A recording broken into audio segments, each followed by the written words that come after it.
So what are the key metrics that you must analyze to determine whether your Meta Ads campaign is effective or not? Now,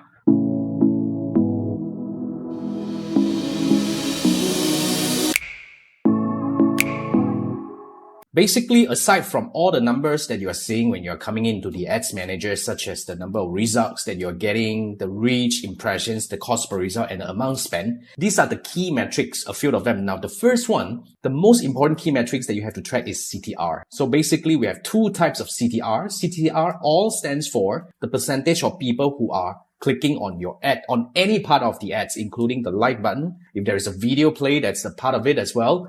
Anything. So basically the benchmark for CTR all is 2%. All right. The other one is CTR link click-through rate. Now, this is really the percentage of people who click on the call to action button. So for this one, the benchmark is 1%. Of course, it's not carved on the stone that it has to be 2% and 1. As you can see here, we have some that is lower, we have some that are higher, but it's really depending on what objective that you're looking at right now. But generally, for result-based such as like lead gen, purchase and all, the key metric for CTR, the benchmark for CTR would be 2% and 1%.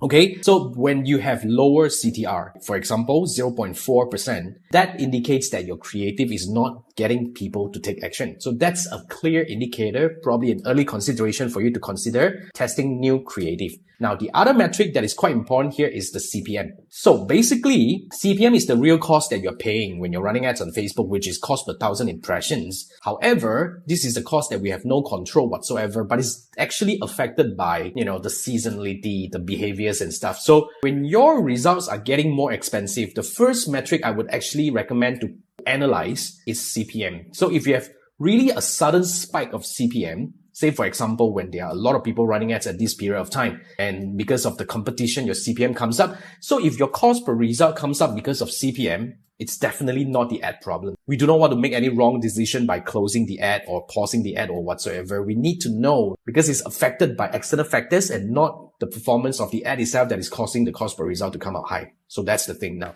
The other metric that we will monitor here is the frequency. So frequency here is really something that we want to monitor that we are not being locked down to a bunch of people. So for example, on a weekly basis, if your frequency has come up to maybe like 2.7, that's an indicator that your ads are being locked down to a bunch of people. It's not reaching more people. So that's the key, right? Especially for top of funnel campaign, we want our ad to reach as many people as possible. So if this is a situation that you are facing, the next thing you need to do is really to apply exclusion.